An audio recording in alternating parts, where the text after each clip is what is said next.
This podcast contains toilet humour, rude words, and lots of spoilers. When life gets you down, your car just won't start. Agony art. It's time for agony art. If you've reached a dead end, you're not sure what to do. Agony art. Well, agony art is for you. At times life is grand, you've got the world in your hands. Then somehow you drop that ball. Instead of watching it fall, give agony art a call. Hello everyone, welcome to Agony Art, the Agony Art podcast in which we try to solve your problems not by offering actual advice, no sir, but instead by telling you how those problems were solved in the great art of our age. And while we can't guarantee we'll solve any of your problems, at least you'll be left with a fun reading, listening and watching list to enjoy in your free time. My name is Liam, I'm the Meister of Music here at Agony Art. Joining me as always are Aaron, our Lannister of Literature, and Father Carl, our High Septon of Cinema. Here with me in our mobile studio in a top secret location somewhere in Westeros. Say hello, sirs. Bonjour. Would you like to break your fast with me, Liam? They're not called fathers, the High Septons, are they? What are they called? Scepter. Scepter. What, do you want me to redo it? Yeah, start again. Yeah. Anyway, I'm not one of those guys. I'll be Bronn of the Black Walker. Down in the dirt, wouldn't you? You need to be something that alliterates with cinema, movies, or film. Before we start today, I'd like to make it crystal clear that we're not really here to solve your life's biggest problems. It's fair to say, I think everyone here will agree with me, that we're not really qualified to solve anything. Not even a Sudoku. I struggle with those, to be honest. So if you're seriously struggling, the best we can do is refer you to our website. That's agonyartpodcast.com, which has some details of actual professionals that you can talk to. So let's move on and get on with problem one of the day. I recently met my favourite YouTuber and found him to be a complete arsehole. In his videos, he seems friendly and fun, but when I met him, he was rude. He didn't listen to anyone and he seemed to think he was better than everyone in the room. Now I don't even want to watch his YouTube videos anymore, and I feel like I've lost something because they always used to brighten up my day. Should I pretend I never met him and keep watching as if he's cool again? Or should I find something else to fill my hole? Sorry, that was fill the hole. Please say, was that an accident? We know what Liam's got on his mind today. Freudian slip. I'm surprised people have favourite YouTubers. I don't even know what YouTube is. Well, it's funny you should say that because this reminds me of a YouTuber that I used to watch. I used to really like him. He was part of a group of content creators. And this guy was one of the funniest ones. And all the videos he was in, like, they were always the best. And they were always really funny. And in 2019, it suddenly came out that he'd been, like, sexually inappropriate with his female colleagues and also with some of the teenage fans. But yeah, like, obviously he ended up leaving and it just soured the whole thing. And I was like, oh, for God's sake, he's let us all down there, hasn't he? Mm. It's like when the inflatable boy took a pin to an inflatable school. And the teacher said, you let yourself down, you let me down, you let the school down. Yeah. It's just like that time. It's all in the delivery. What are you saying? I don't watch YouTubers. Like, people are like, oh, I'm going on YouTube, or I'm going to watch YouTube. I use it for sporadic. Someone tells me there's a funny video, go and look for it kind of thing. I don't really watch YouTube as a religion. I said I didn't know people had favourite YouTubers, but that was bullshit because I have got... I subscribe to a few channels that I like. And you like Jack Black playing games, don't you? Yeah, I did that during COVID, and then he's gone AWOL. Funny. All right, let's solve this problem. So I think there's a simple rule here, and it's don't meet your heroes, or maybe even there are no heroes. Ooh, getting deep. No more heroes, the Stranglers. Really? Did I get it? Aaron has hit the nail on the head. Oh shit, boy! In 1977. David Bowie, Heroes. Just for one day. Heroes, save the cheerleaders, save the world. Enrique, hero. Anna Kournikova, tennis. We're just naming people now. Yes, 1977, the Stranglers released No More Heroes on the album of the same name. And Aaron, I'm I'm guessing you know this song because you named it. Cole, do you know this song? I feel like I do. I think I downloaded it on LimeWire once for my uncle. I recognise it. That's the measure of a good song. Is that a subtle dig at my music taste? No, it's not. No, I really, really hate Golden Brown, which I think is Stranglers, no? Golden Brown? Golden Brown. He really didn't fulfil his potential He as was the Prime lead Minister. singer of the Stranglers, yeah. Is Golden Brown? Yeah, it is. Golden Brown. It's not really like any other Stranglers song. No, but I don't like that one. It does put me off Stranglers in general. And I think their name's a bit aggressive.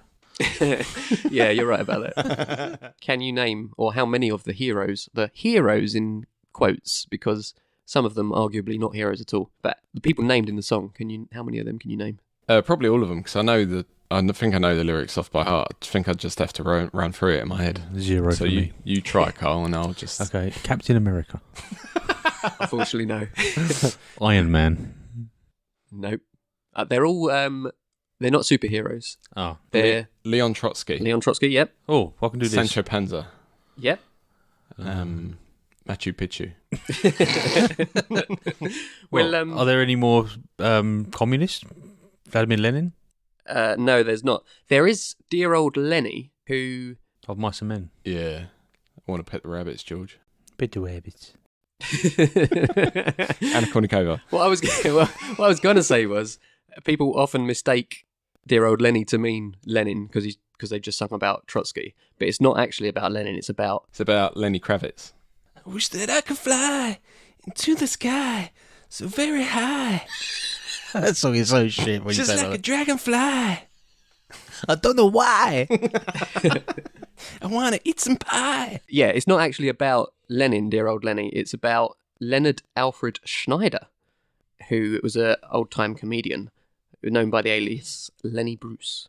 But I won't go into him because I've got a lot to talk about some of the other heroes, and we'll be here all day otherwise. Cool. Oh, God.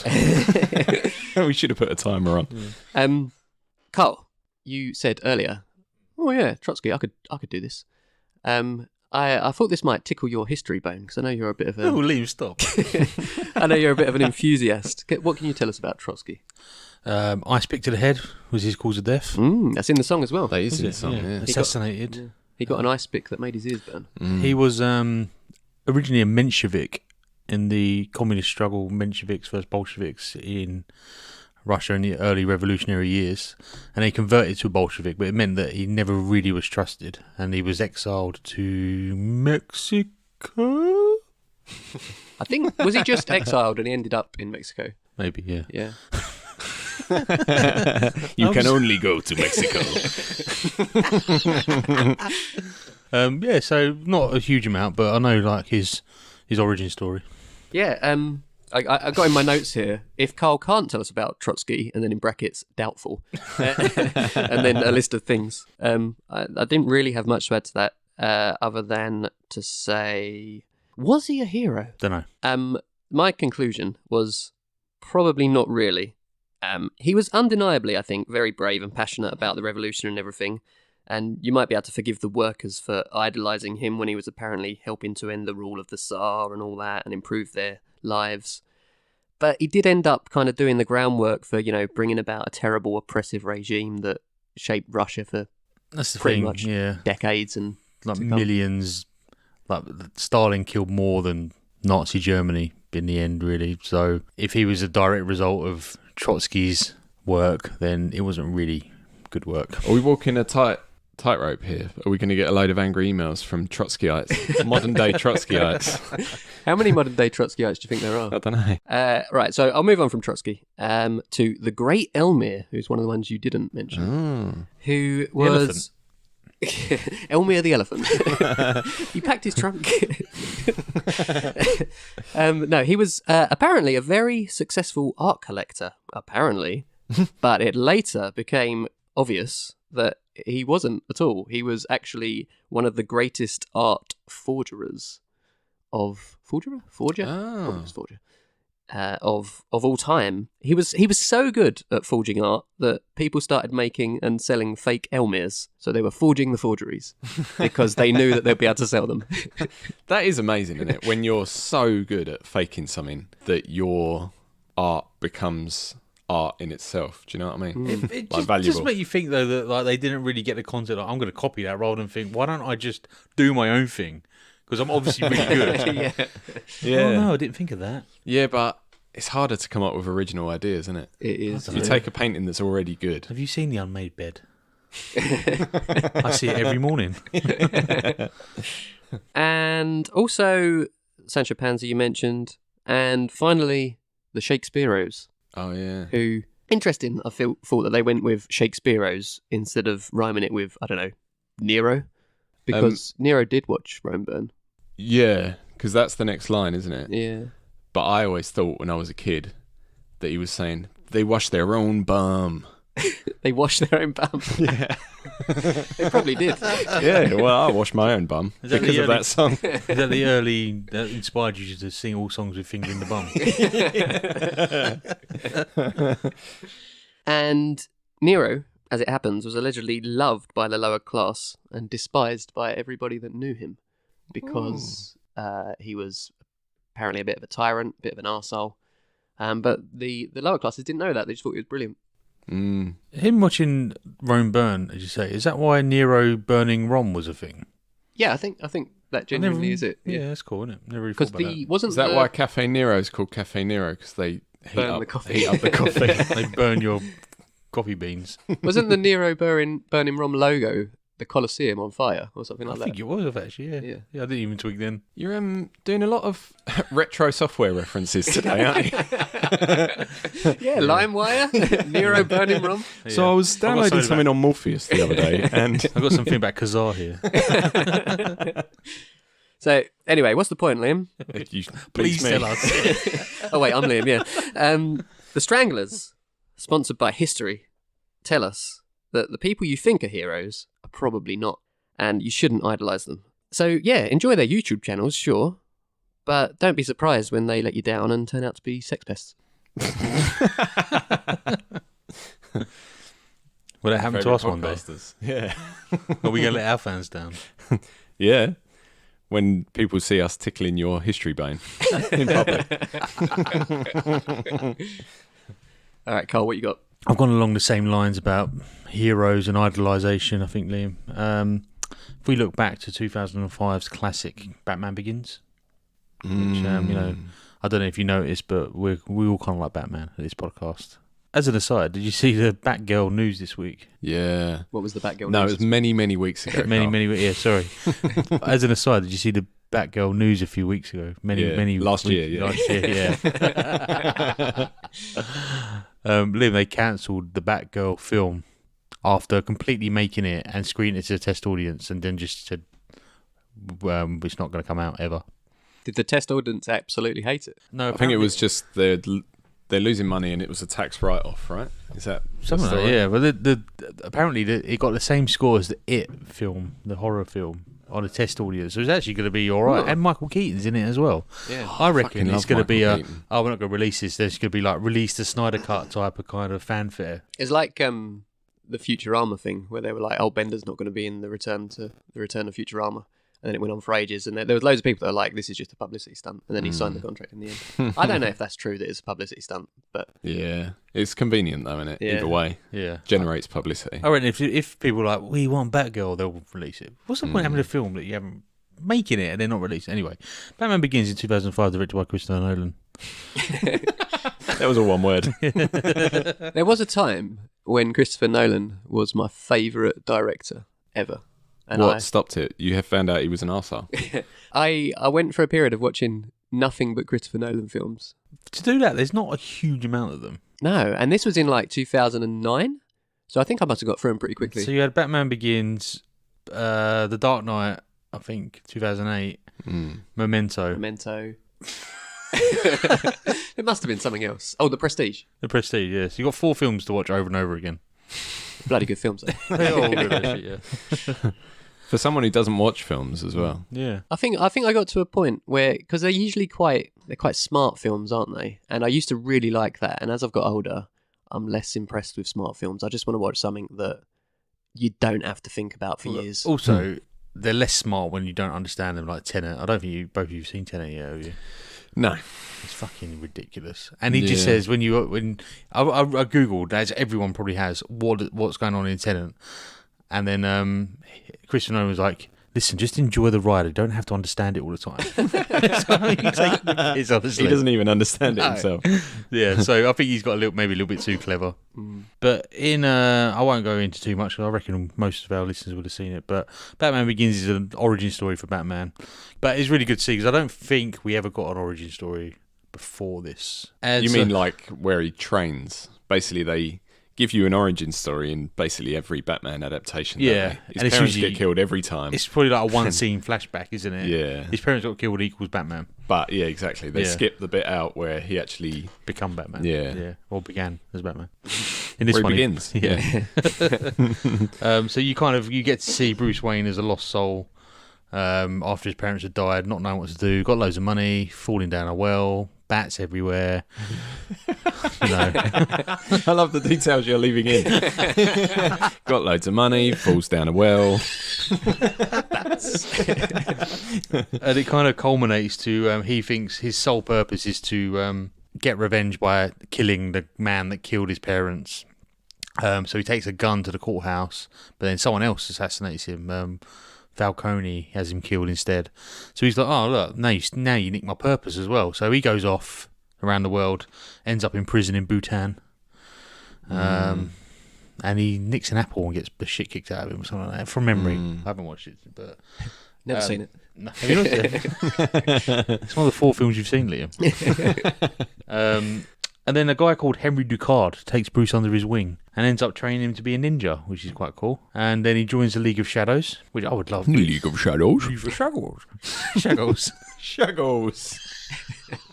We're in the League of Shadows. I am a total slag. Sounds like something you'd see on a stag do, doesn't it? Yeah. T-shirts with League of Shadows on them. We're the League of Shadows. I would love for someone to invite me to be in something called like the League of Shadows. Imagine. What do? We play World of Warcraft. We hide in the dark. The League of Shadows, it turns out, Bruce thinks like he's in a cool thing, they're going to do cool stuff and take down bad people. Turns out they want to like destroy Gotham, which, Gotham isn't full of great people, but it's full of innocent people as well. So it turns out Henry Ducard's a bit of a dick. We talked about League of Shadows destroying Rome and things like that. So they've kind of dictated history over the years by using their influence. So wait, was it their fault that Rome burned down when Nero was in charge? Yeah, they invented Nero burning Rome. So Bruce kind of looked up to Henry as a father figure because he had no structure in his life. And then he was like, oh, no, he's a crazy sociopathic murderer. Yeah. And then he burns down his house and thinks he's dead when he falls off a cliff. He's not dead, and he comes back to Gotham, and he's like, I am Gotham's reckoning. He's not. His mate said that. But he ends up letting him get killed by a train. So I would agree with Liam. Don't idolise people, because you're going to be disappointed eventually, or you could be. And there's no going back, really, when you find out your hero's a knobhead. I just realised that we forgot to give our pickle a name. So before we move on to you, Aaron. Ras Al Ghul. What's the herb we use in cooking? Ras Al Hanout. Yeah. Let's call him that. All right, so advice so far has pretty much unanimously been don't meet your heroes and don't idolise them either. Aaron, yeah, what do you think? I wish that we'd consulted on this beforehand, because that's my advice as well. It's as soon fine. as you said We it can at the agree. beginning, Liam. No, I don't really want to agree with either of you. You're such pricks. Can you not spin your comments to... I've got a whole thing of don't meet your heroes, but the conclusion's going to be meet your heroes. You ready for this wild ride? Nah, it is a sad day, but we are all in agreement. I would say don't meet your heroes either. But you can still consume their art if you can separate the art from the artist. So I'm going to tell you about some writers who have committed questionable acts or have questionable attitudes, and even some artists outside of the writing world. I know that books are supposed to be my specialty on this podcast, but I'm overreaching massively. I'm trying to, You're reaching around. I'm reaching around massively. I'm trying to pull off a concept where I overtake your two roles in the podcast and just swallow it all up.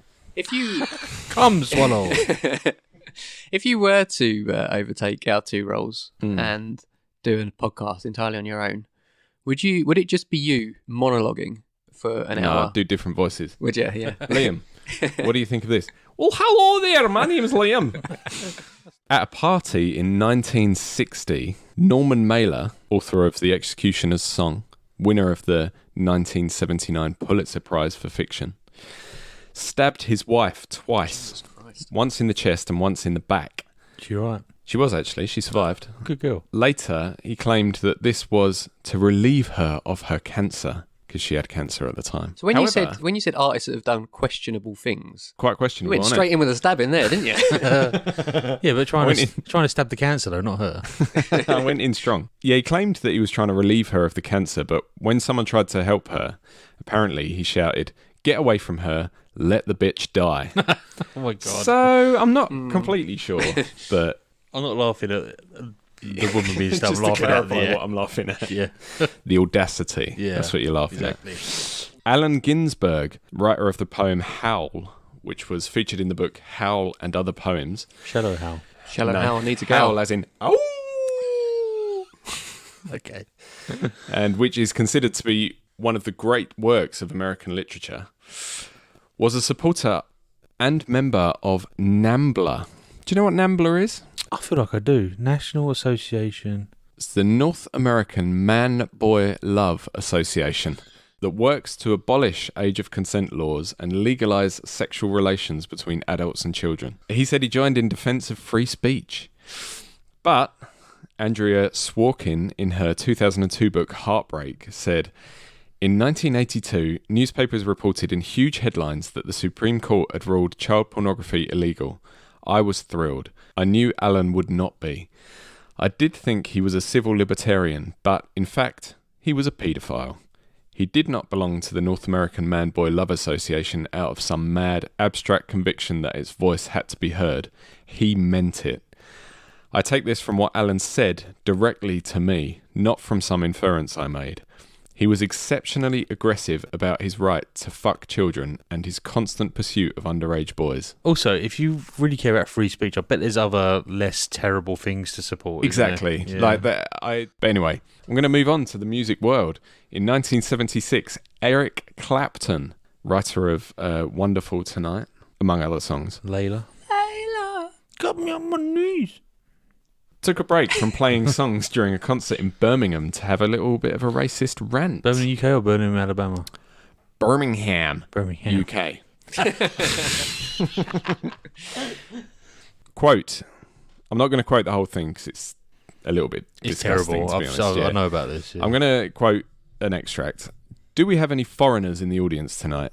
If so, please put up your hands. So where are you? Well, wherever you are, I think you should all just leave. Not just leave the hall, leave our country. I don't want you here, in the room or in my country. Listen to me, man. I think we should vote for Enoch Powell. Enoch is our man. I think Enoch's right. I think we should send them all back. Stop Britain from becoming a black colony. Get the foreigners out.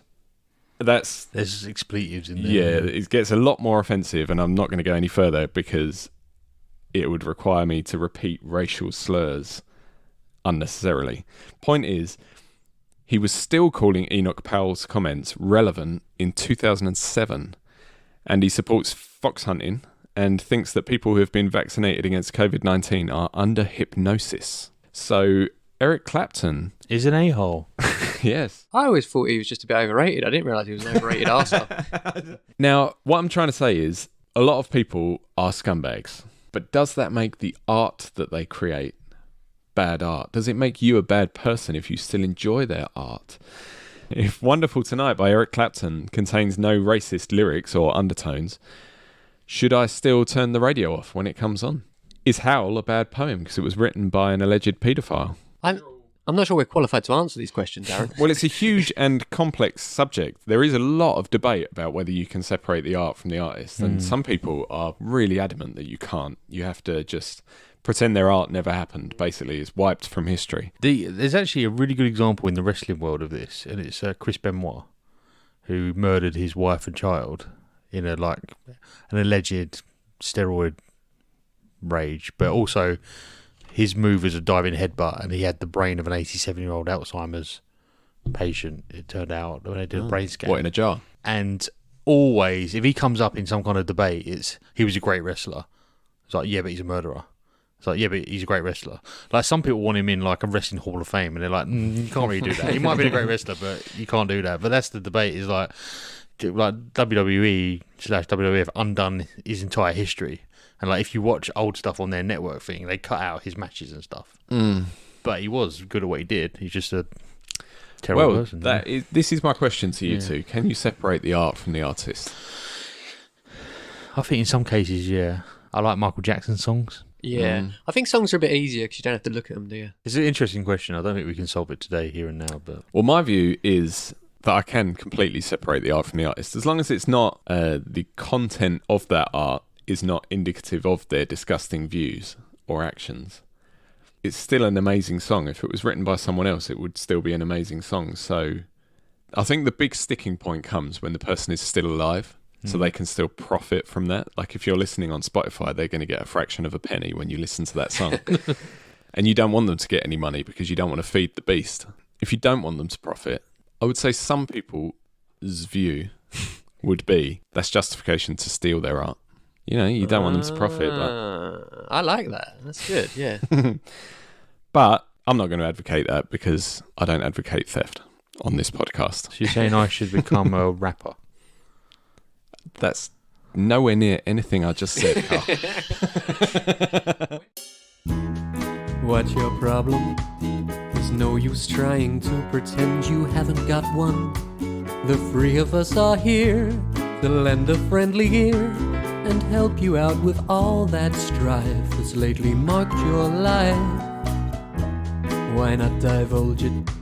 You never know, we may have tips that help you solve it. We know it's unlikely, but it's an impossibility if you don't share your problem.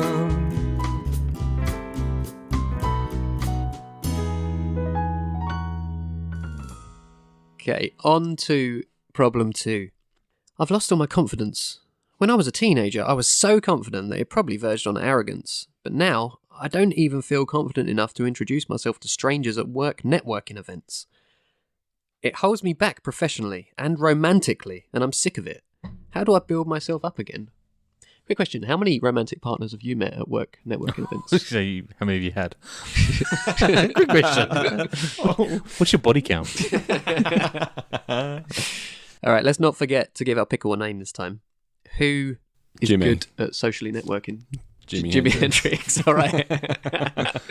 So I'll help Jimmy first. I was going to ask to give the listeners a bit of insight into our hosts' souls. Have you ever had any issues with confidence? Because I you two strike me as very confident people. It's all a facade, Liam. I think this description fits me quite well. When I was a teenager, I felt very confident and outgoing, and I was Borderline quite loud. arrogant. Yeah, I was. Basically, I was like very loud and Proud. I would happily get into arguments with people just to argue with them. And now I fear confrontation so much that it makes me not very confident at all. Like, I don't want to talk to people I don't know very well. I don't even want to have arguments with people I know love me, if you know what I mean. Like, I feel so bad after I have an argument with a family member that it makes me not want to talk much. In case I am controversial, if you know what I mean. If we're out and about, and it's not, I'm not saying it's just drink related, but if we're out having a laugh, you're usually much more comfortable with like chatting to strangers. That's the drink, Carl. Is that just a drink? The old Dutch courage. Yeah, I would never ever say I'm confident, particularly, but I just come across as it. Maybe, I don't know.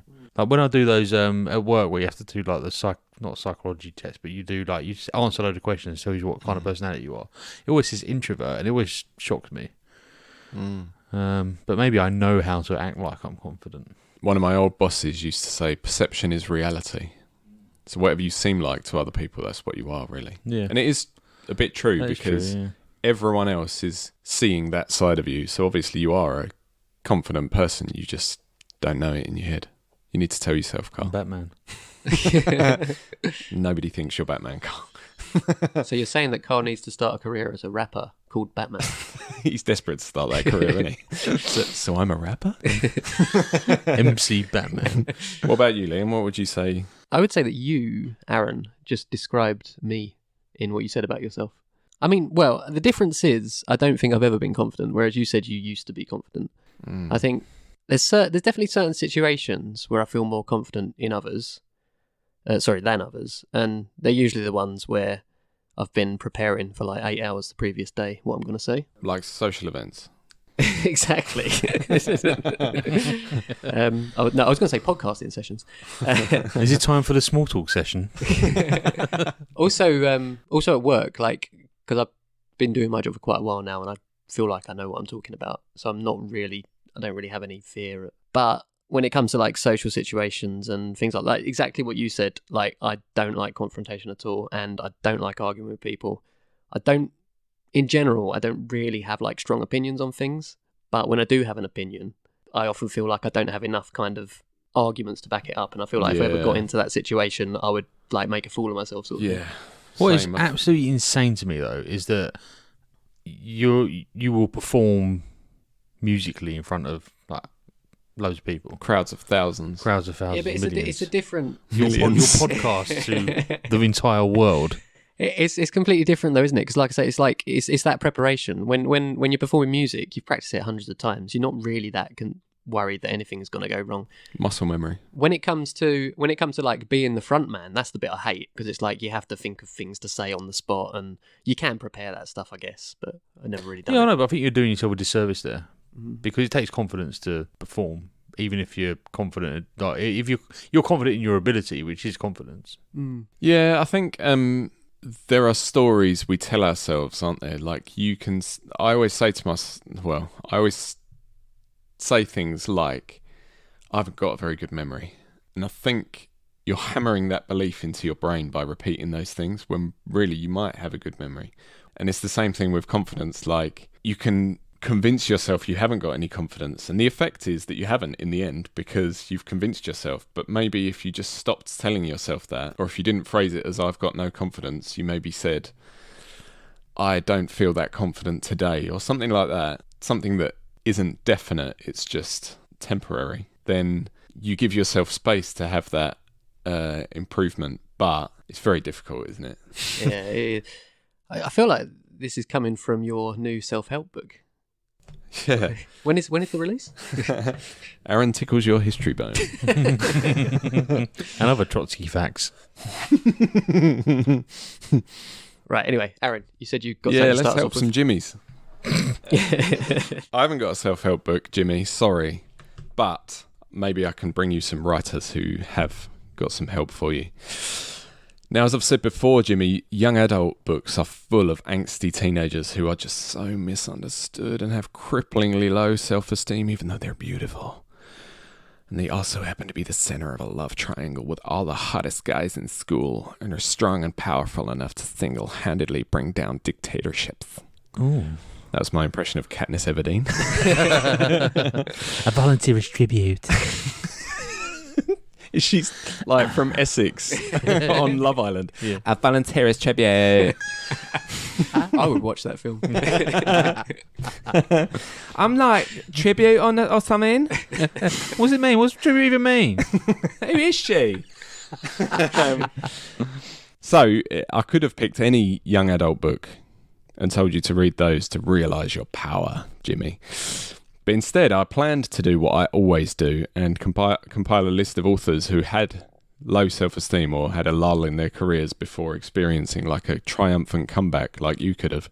But then I stumbled across Diana Athill's story in a Guardian article about authors writing about failure. And having read it, I decided that she'll be the only one I talk about. So Diana Athill, OBE, was a novelist, memoirist, and literary editor who worked with some huge names in literature. Philip Roth, author of American Pastoral, which is one of my favourite books. Norman Mailer, mentioned in Problem 1, stabbed his wife. Margaret Atwood, author of The Handmaid's Tale, among other books. Have you read that? Yes. It's good. Yes. Cool. Simone de Beauvoir. Sorry, Simone. I just can't say that. Author of The Second Sex. John Updike, author of the Rabbit series, which began with Rabbit Run. And Finished with 8 Mile. No. I want to rap with Rabbit. No, Carl, you can't be a rapper. And Jack Kerouac, author of On the Road, which I thought was shit, which you can hear more about in Season 2, Episode 11. Cool back. History, Agony, Art. Rewind. Tickling your agony art history bone.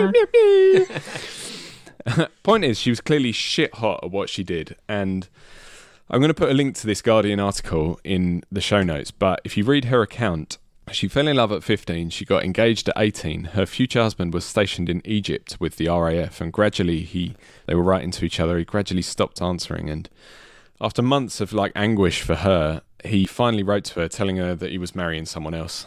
And she writes, I was so thoroughly the victim of current romantic attitudes that, in spite of that recognition, I was unable to withstand a sickening feeling that a woman worth her salt would have been too powerfully attractive to allow this disaster to happen.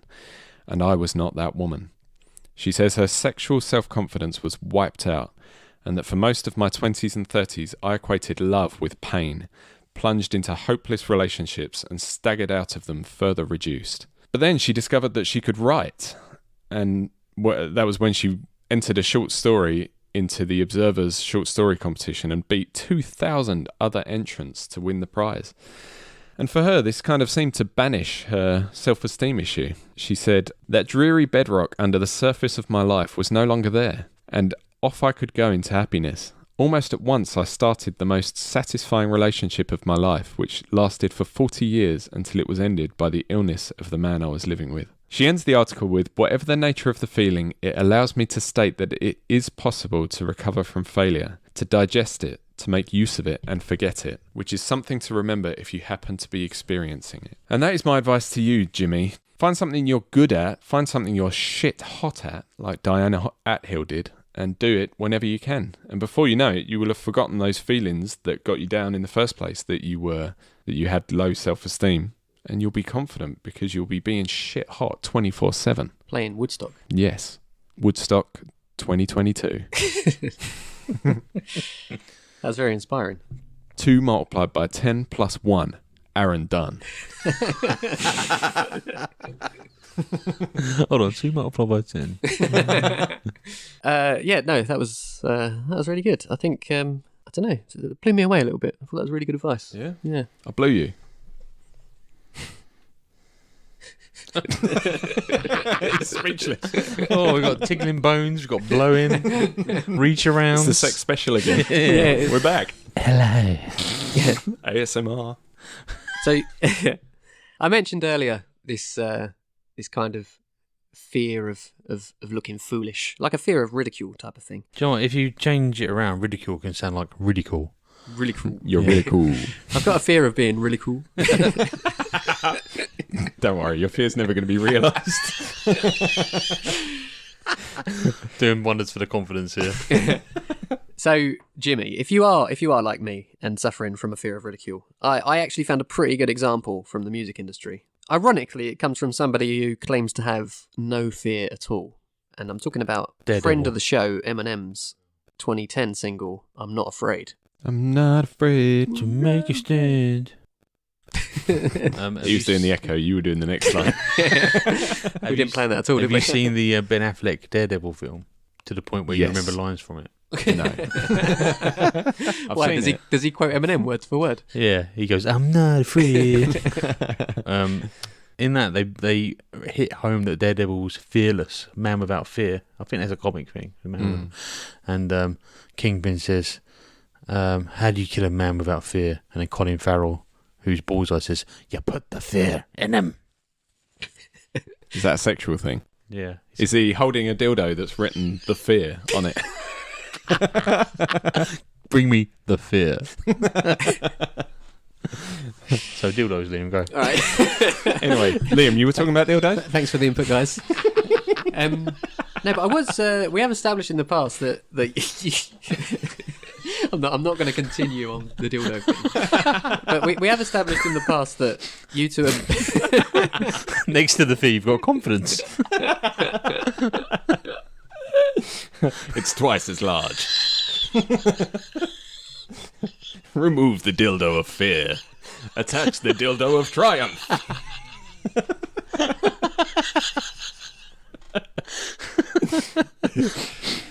Oh, I'm going to need a minute. We've established in the past that you two are much better versed in Eminem lore than I am. So I'm sure you'll already know when I tell you that a few of the lyrics from I'm Not Afraid are about the critical and fan reaction to the previous two albums, Relapse and Encore.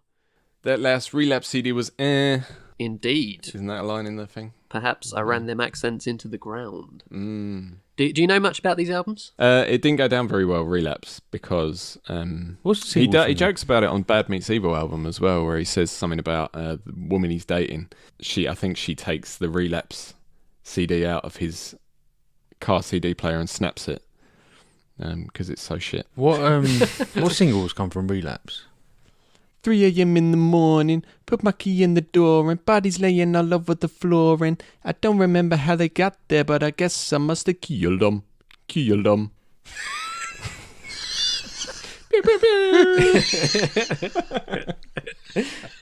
Okay. So specifically as well, he alludes to his drug addiction and how it affected the albums. And like Aaron said, he talks about the he says in the song, let's be honest, the last Relapse CD was air. And he talks about the accents as well that he put on, which didn't go down very well. And all of this brings me to my point, which is that Eminem didn't actually have a fear of ridicule to stop him from making bad decisions and getting flack for it. But what he did afterwards was openly admitted to his mistakes and took ownership of them. And most importantly, he learned from it and he tried to do better. And I think what this tells you is that it's okay to be afraid, but you shouldn't let that stop you. You shouldn't let that fear stop you from living your life. And it's totally human to make mistakes. And, the important thing is to learn from them. Maybe you just got to feel the fear and do it anyway. Oh, that's a book. My therapist, I don't know if you know about this, but... Is that how they talk? my therapist. Oh, hello, welcome to therapy. My therapist says if you fear confrontation, start pissing people off. Basically, start practicing pissing people off. Do things that will make people annoyed with you, so that you can practice having confrontation. The only way to stop fearing confrontation is to get into some confrontations. If you avoid it all your life, you're never going to get better at it. Is this why you've been being such a prick? Yeah, no, that was just natural. The point being, not doing things that make their lives misery. Don't literally punch people in the face in the street or something. But just do things like Confidence. I don't know. If your neighbour is the kind of person who moans at you for putting your bin in a certain place on bin day, put it in that place. Let her come round and say, "Why's your bin there, you scumbag?" I used to think you were a scumbag, but now I know you're a total scumbag. Are you done, Liam? Is this Carl's neighbour? Can Carl use that as his segue into his point? Yeah, absolutely, Carl. Cool.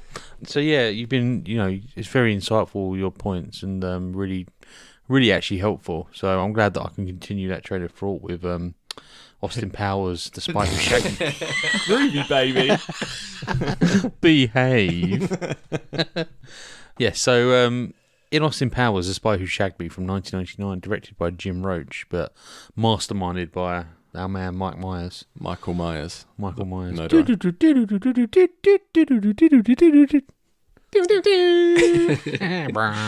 That was Halloween theme. Yeah, I thought it was. Was it alright?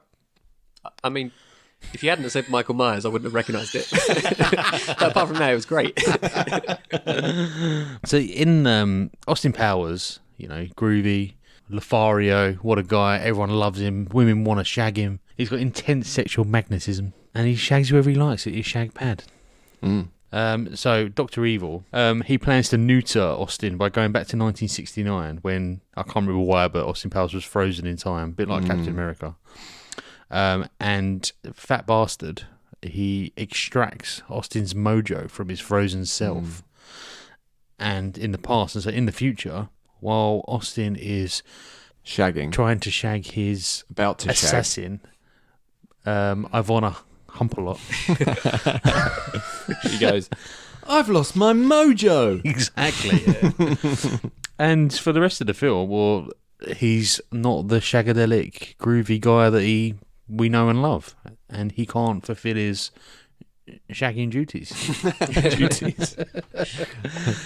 So they travel back in time in a Volkswagen Beetle, or Austin does, to recover his mojo. And when he gets there, he meets CIA agent Felicity Shagwell. Shagwell by name, shag very well by nature. Yeah, exactly. Or by reputation? Was it nature? Oh, I can't remember. Yeah. So they track down Dr. Evil's lair. So really, the whole thing is, like, the kind of saving the world is a side plot. The main plot is he's trying to recover his mojo. But really, Dr. Evil's trying to plant a laser on the moon to destroy the planet, or hold the planet to ransom. Laser. And this Is is that where he's trying to hold it to ransom for $1 million? well, that's what he says in the first one, and they laugh because it's nothing. And then in this one, he goes 1 billion, gazillion, trillion, yen. This is 1969. That kind of money don't exist. That's it. Yeah.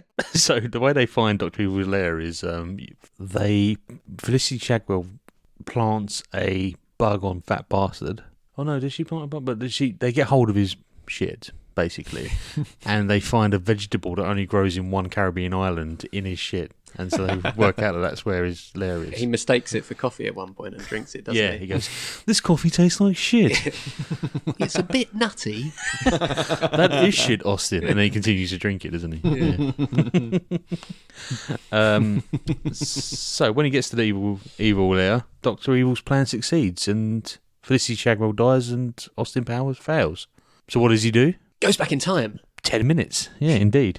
And then there's two Austins that both work together to foil Dr. Evil. But unfortunately, both of them can't save the mojo, which smashes on the floor and goes everywhere. So whilst they save the world, he doesn't save his mojo. But Felicity Shagwell reminds him that you saved the world, Austin. You had your mojo all along. Which raises the question, what did they extract from him? Well, there's actually a fandom page on Austin Powers, and there's a separate article on mojo. And there's a whole discussion about, does it naturally regenerate? Yeah. Your body produces mojo. So what Austin Powers, The Spy Who Shagged Me from 1999, teaches us is that if you had that confidence and no one's extracted it, Fat Bastard hasn't extracted it from your genitals, it's still in you. So you need to reignite it and do, maybe save the world, and then maybe you realise that you're still confident. I got a problem. Someone's exploiting me. I'm not a pop star.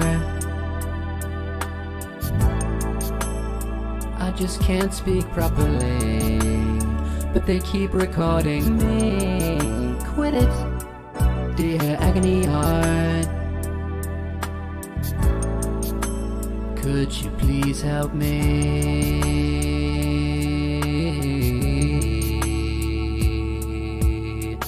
May I really need your assistance, please.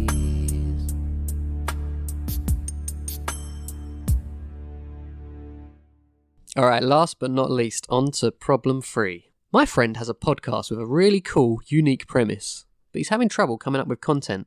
How can I help him? Why do our friends keep writing into this podcast, attacking us? Yeah. I mean, I don't think they can be helped. I think they just We've only have to give come up up now, with, don't like, 30 episodes of content, bitch? So, Innit? yeah, go fuck yourself. they? Yeah, but how much trouble did we have coming up with that content? It's taken us 3 years, Carl. What are we going to call these people? This person? Who's a friend we don't like? But doesn't listen to the podcast. Let's call him George, because it's 50-50. No, you're all right, George. Both Georges. But yeah, let's call it George. You're all right, George, but the other George is a prick. Yeah, one of you Georges is all right. So, Carl, what have you got for George? Nothing, actually. I've got no content. No. Right, moving on, Aaron. No, I'm going to talk about a film called The Dead Poets Society. Or actually, it's just called Dead Poets Society. I've heard of this. You've heard it? Seen it? No. I've got it on DVD, or maybe I haven't anymore. I probably gave it to a charity shop, but I Yeah. never watched it. No. Is it the one where they stand on the tables and go, "Oh, Captain, my Captain"? Yes. Yeah. And That's that's in it. The Simpsons. Yeah, probably is. Yeah, I think it is actually. You're right, yeah. So it's 1989, directed by Peter Weir. Budget, $16 million. Box office, $16.1 million. $25 million. $236 million. Oh my Closest. days. So nice work. This was Robin Williams. Was he the master or the commander? He was the dead poet. Yeah. He plays John Keating, who's a new English teacher at Weldon Private School in 1959. Is that Ronan Keating's dad? Grandad. Ah. So really, this is kind of short and sweet. In their English lesson, he encourages them to, in the first page of their poetry books, it's got like a equation on how to rate a poem, whether it's good or not, which is a bit weird. I don't know if that's a real thing. So he tells them to rip it out because one person might think it's bad, but you might think it's good. And he encourages the students to stand on their desk to recite poetry so they see things from a different perspective. All fun and games till one of the desks collapses and the school gets sued, isn't it? Yeah, 'Cause exactly. the Yeah. kid broke his arm. In 1959. 1959, when desks were made of balsa wood. They didn't really have health and safety in 1959, though, did they? Nah. So, Hard hats were invented in 1960 by Edgar J. Hardhat. When John Keating went to this school, he established the Dead Poets Society. And this says in the synopsis, the students re-established the Dead Poets Society, sneak off to a cave at night to read poetry together. Oh, naughty. So really, the standing on a desk thing seems to work because the students realise things about themselves, that one of them doesn't want to go to Harvard, he wants to be an actor, and he stands up to his dad and On a desk.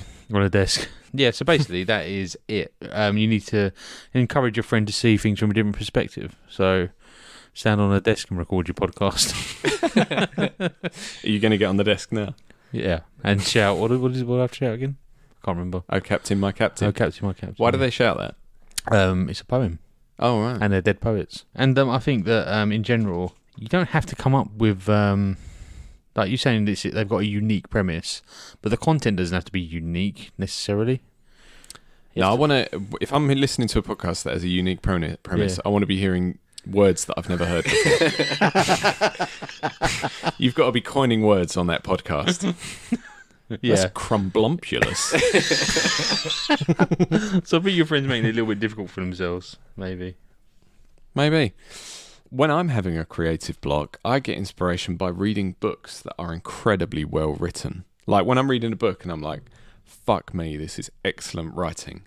It just makes me want to start writing at the time, to be like, I've got to like emulate this. I've got to be as good as this person was. I can never be as good as the excellent writers that I've read, but I'm inspired to write simply because I'm reading something which shows incredible skill. So I'm not going to just be lazy and recommend one of my favourite books ever and say this was so inspirational to me. I'm going to be one step up on the lazy ladder. You're not going to recommend anything. Climbing the lazy ladders of Nowhereville. I scrolled through random reviews on Goodreads until I found the first one that used the word inspirational. And then that's the book I'm recommending. And I got in trouble for reading Wikipedia word for word. This is The 5 People You Meet in Heaven by Mitch Albom. Tells the story of Eddie, a ride mechanic in an amusement park who dies and is sent to heaven, where he meets 5 people who had a significant impact on him while he was alive. I have not read it. But it stayed on the New York Times bestseller list for 95 weeks. So it must have been How doing many something years right. is That's that? a lot of weeks. That's 17 years. Wow. I'm not excellent at maths, but one of my Goodreads friends, bearing in mind that my Goodreads friends are a bit like MySpace friends, in that I've met probably 3 out of the 200 friends that I've got. Did you? Do you remember MySpace when people would be proud of having 15,000 friends? Yeah, you've got like your six 6 Yeah, but you had your favourites as well. top 8. Top 8, Top that's 8, it, yeah. Oh yeah, that was really bad, wasn't it? Yeah. And if you wanted to give someone some shade, you'd take them out of your top Take 'em out 8. of Oh, top 8, yeah. yeah. People, it used to be all really awkward. People were like, why am I not in your top 8? You'd be Yeah. like, I forgot to add you. Anyway, one of my Goodreads friends said, inspirational, compelling and touching, beautifully written. When you say they're your Goodreads friends, you met them? Are they friends that you know on that connected to on Goodreads? I think I'm friends with Liam on Goodreads. You know, those are the kind of people that So you didn't. I've met. You didn't meet them on Goodreads, and then meet them in person. No, Goodreads meetup. No, that's the way you get yourself murdered, Carl. That's a I was true going to be shocked. That's a true crime podcast in the making. The Goodreads killer. But another one of my Goodreads friends, who I do know a little bit because I sent them a free book once and we've chatted on Instagram a few times, and they seem really smart and witty. They seem like a nice person. Has added this book to their never to be finished or spoken of list. Ooh. And so another one says, this is just the most awful book I have ever read. I hate this book. That is nuts. So it might not be inspirational for you, George, or rather your friend, but maybe it will. And that's what I'm saying. Just read something inspirational, because then it will inspire you into creativity. I think you're right. I was going to talk a little bit about what I do for inspiration, which may or may not be helpful. There's two things. One of them is what I think I should do, and the other thing is the thing that I actually do. So what I think I should do is just generally think about the podcast more often. Like when I'm listening to music, make a mental note of the lyrics, maybe even a literal note on my phone or something, and be like, or think, oh, this sounds like it might be relevant for something like this. Do that sort of thing, like constant research, but passive rather than actively doing it. I reckon that would help. What I actually do, If I actually did it. is cramming it all in at the last minute and stressing myself out. So I reckon don't do that. Try not to do that, because that is not ideal. But then, even when I do have ideas, turning them into content can be tough, because it's not enough to just say, like, listen to this song. There has to be a story. It has to be interesting. Sometimes every move I make feels lost with no direction. My faith is shaking, but I've got to keep trying. Oh, can't you see? Got to keep my head held high. You belong to me. Carl, this is not the song. You said every move I made. Oh, is it the Puff? It's the Puff Daddy one, you mean? The step you take is the song you were singing. Every move I make. Every step I take, I'll be watching me. I'm right. I'm not right, no. No. Oh, But you were close. I did think of that when Liam said it. Go on. Absolutely interrupted my my bit there. sorry. That's what we do, though. Yeah. But that's when I realised that there's always going to be another mountain, and I'm always going to want to make it move. Ain't no mountain high enough. There's always The climb. going to be an uphill battle. Some Hannah Montana. Sometimes I'm going to have to lose. It ain't about how fast I get there, and it ain't about what's waiting on the other side. It's the climb. It is the climb, George. It's the climb. And the Britney song was on. And the Britney song was on. So I put my hands up. Play my song. Butterflies fly away. Climbing the hill like, yeah. Moving mountains like we. So, pop quiz. I reckon you both know this. Which X Factor winner covered the climb in Joe December McElderry. of the same year, 2009? Joe Carl. McElderry. Joe McElderry. You are correct. Jamie Keldry? Aaron, well done. Which 2009 film was it recorded for? You might have already said this. 127 hours. 2009. He sings it while he's sawing his arm off. So I put my hands up. My song. I did him So I cut my hand off. I know. I want to think of more Miley Cyrus songs. Was it the to be honest. Hannah Montana movie? It is Hannah Montana, the movie. Is it? Yeah. And literally does the. Oh, what? So then you're not talking about the Joe McElderry? No. No, Oh, I because- thought you meant that version was recorded for the Hannah Montana film. But it wasn't actually originally written for the film. And that is notable because they put it up for a Grammy and they had to withdraw it because films that can win Grammys have to be written specifically for the film. Oh. It was co-written by country songwriters Jesse Alexander and John Mabe about their struggles in the music industry, which arguably makes it a bit more relevant to our pickle than Hannah Montana the movie would have. Carl, do you know about the plot to Hannah Montana the movie? I've got no idea. I know there's a hoedown showdown. There is, and in the end credits, all the cast sing it, and apparently it's very wholesome fun. Why is country music either whiskey fighting or inspirational? A shitload of country songs are just, my wife has left me, I'm really sad, I'm singing in a southern accent. Took a shot of whiskey and got off my land. Yeah, like depressing, but sometimes upbeat depressing songs as well. Yeah. So I'll fill you in a little bit on Hannah Montana the movie. It's about a girl called Miley Ray Stewart. This is where it gets stupid, because Hannah Montana is Miley Cyrus and Miley's not even her name, because they call her Miley because she was smiley as a baby. And I don't actually know what her actual name is, but it's not Miley. What, in real life? Yeah. Mean? You're blurring the lines here, Carl. Yeah. I hate these blurred lines. She's like a 3D shape, cuboid. So many names. Is that her real name? Cuboid. Cuboid Cyrus.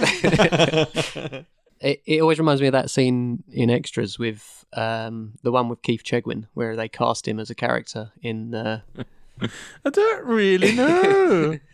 And he's so bad at acting. He doesn't understand the concept of playing a character, so they have to just call him Keith. Anyway, the film isn't very helpful, but the main point of The Climb is that it's not about the destination. It's about the journey, which I think, in general, is a pretty good outlook to have. Additionally, though, The Climb makes it clear that there's always going to be hurdles in life, and overcoming them brings its own reward. So the key here is to never give up. A gold medal. Exactly. If you're mountain climbing for the Olympics, is that a thing?